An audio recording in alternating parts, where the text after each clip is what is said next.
Puss in Boots. There once lived an old miller who had 3 sons. One day he called his sons to him and told them that he had decided to give them all that he had. The miller left his mill to his eldest son, his donkey to his second son, and to his youngest son he left his cat. The youngest son grumbled as he walked away. "My brother's got valuable things, and all I got was this useless cat." "Master," purred the cat, "I'm not useless. Just give me a sack and a pair of boots, and you'll soon see how useful I can be." The young man thought that this would be a waste of money, but he agreed to give the cat what he asked for. The cat put on the boots, took the sack, and went to the woods. He put fresh leaves in the sack, left it open, and hid behind a bush.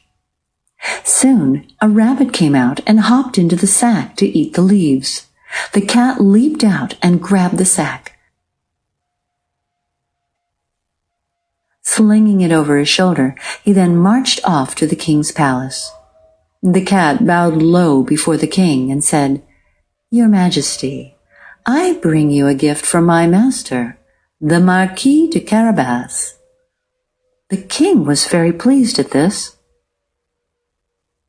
Each day for a whole week the cat caught something to take to the king, and each time he bowed and said, "A gift from the Marquis de Carabas, Your Majesty," and the king was delighted.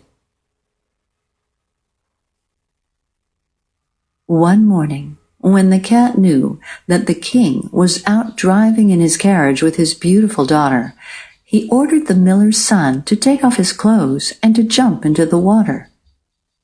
"When you hear the carriage, shout and splash as if you were drowning," the cat said. The miller's son did as he was told. When the king's carriage came near the lake, the cat ran up to it shouting, "Help! Help! My master, the Marquis de Carabas, is drowning!" The king stopped the carriage and ordered his servants to save the man in the water. When the miller's son was safely back on the bank, wrapped in a cloak, the cat said, "Your Majesty, thieves have stolen the Marquis de Carabas's clothes." The king immediately sent his servants to the palace to get splendid new clothes. The miller's son put them on, and he looked most handsome. The princess herself was quite impressed. "You must ride in my carriage," said the king.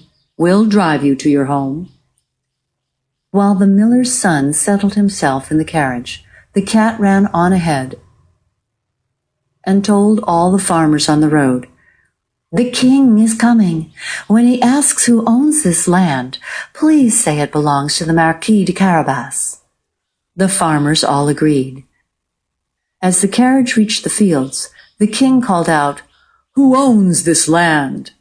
And the farmers did as the cat had requested. "The Marquis de Carabas," they replied, and the king was astounded. The cat ran on until he came to a magnificent castle. In it lived a fearsome and magical ogre. The cat pushed open the door and strode in.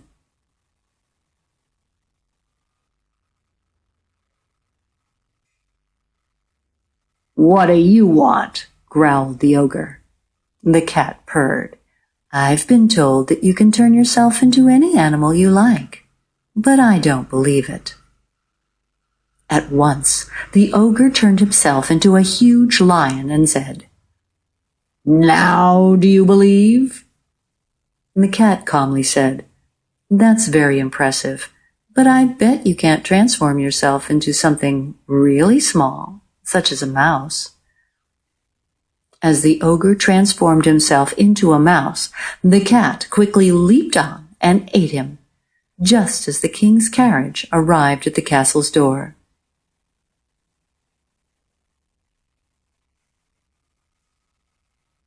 The cat received the king at the door.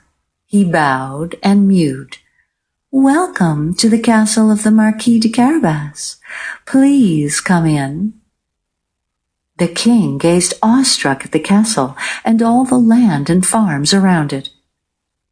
"The Marquis de Carabas must be very rich.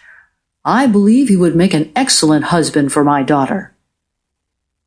Now, quite used to being the Marquis de Carabas, the miller's son and the princess were soon married, and they lived happily ever after in the castle.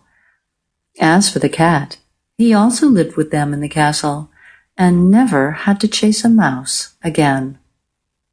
The end.